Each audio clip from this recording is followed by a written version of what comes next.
Hi, this is my presentation, and I'll be discussing the toxic effect of media and how it affects women in the dating game. So that leads us to our intro.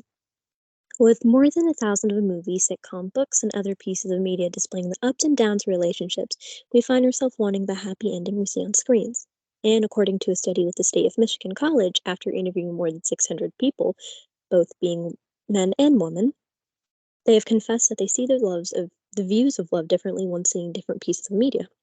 With more pieces of media showing more the radical side of feminism, we start to focus on how toxic it can be and starting to open up more with different genres and different pieces throughout media and how uncomfortable it can make some people feel. We begin to call it out more.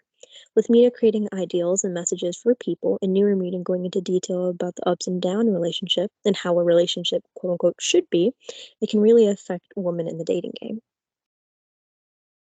I did put any trigger warnings down below, and at first, we're going to be talking about body image. The media's effect of body image can create toxic body positivity, only praising what should be seen as a good body image or what should be quote unquote as attractive. And with unrealistic body images, along with the idolization of what women should look like, on apps, it can be a little harder on a woman. A lot of dating apps nowadays, such as Tinder, Bumble, etc., Hinge maybe, a majority of them require you have to have 6 pictures of yourself or less or more, and then a small bio. On dating apps, it's really hard to really get to know the person, and it's mostly just looks and swiping.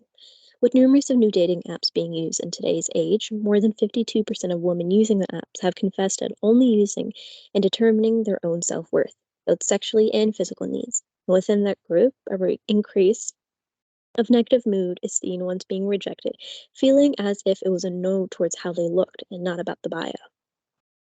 With the lack of body diversity in media and the idealization of what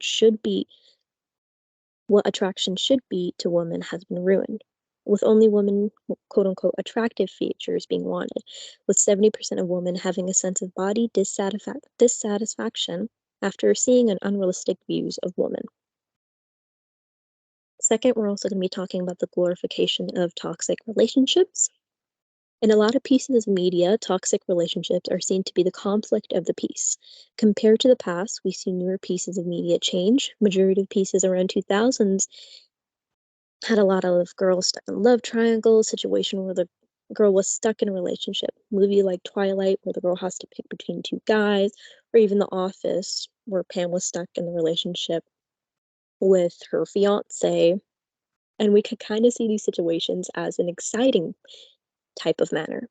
With newer shows such as Euphoria, You, or even Gossip Girls, we find newer types and newer forms of toxicity in relationships and media, more conversations of abuse, different types of manipulation, quote unquote, love bombing, controlling, and even narcissism. We start to see it as the exciting part of the show.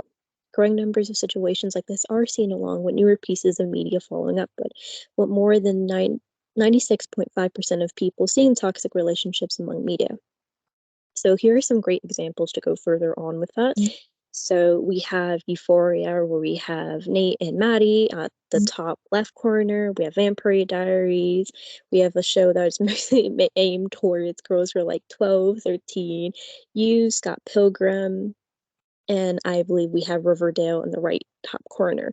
And a lot of these relationships, either one can be toxic, but majority of the shows focus on the relationship and how a lot of the audience can see that as the exciting part. A great example would probably be with the top left corner when we have Maddie and Nate, when there's a whole thing on Twitter, rather than focusing on how such a bad guy Nate was, we're focusing on who did the wrong, Maddie or Cassie. That was a whole thing. But because of it and how we see these as the exciting part, when it comes in real life and we see a person struggling with toxic relationships, since we're so overexposed with it, we were most likely to take it less serious. So now we're also going to be talking in misogyny in media, which is a huge problem as of right now, especially if you use TikTok. Compared to the past and newer ages, we start to see newer forums to discuss issues of relationships in media. If you go through Twitter, Insta, TikTok as well, we always see these little podcasts with people discussing subreddits of quote unquote, Am I the Assholes, where they talk about the relationship issues, and a lot of people have their input on it. Most scenes and podcasts discussing how to manage relationship, newer people with certain information, such as Andrew Tate, etc., creating toxic ways to manage the relationship.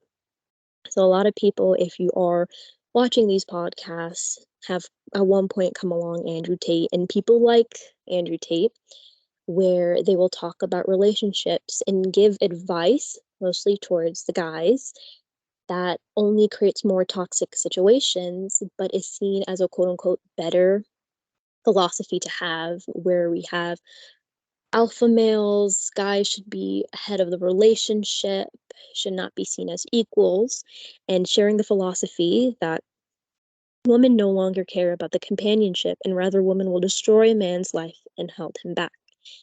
And with 766K followers and following up with certain creators like Andrew talking about how relationships should be and the need and who needs to have the quote unquote power in the relationship, it can create toxic situations to women. And this is creating more issues considering Andrew Tate just got arrested for human trafficking, but a lot of their audience is younger boys, and a majority of them are defending him. So I'll be putting in my input and how I feel about it. I believe with the growing numbers of media and newer pieces regarding relationships compared to 2000s and now, it only has gotten worse and not touched. It is only going to get worse with target audience being more and more younger and more exposed to toxic media, and is most likely to stick with them. With media's sense of relationship and how it should be seen towards women, it can only be harder to change.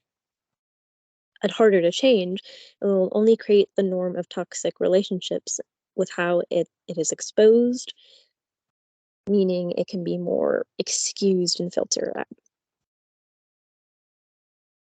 Thank you so much for listening. And if you have any more questions, please email me on my school email, which I've put on the screen. And this is all the resources and articles, along with PDFs of all of the stuff I got.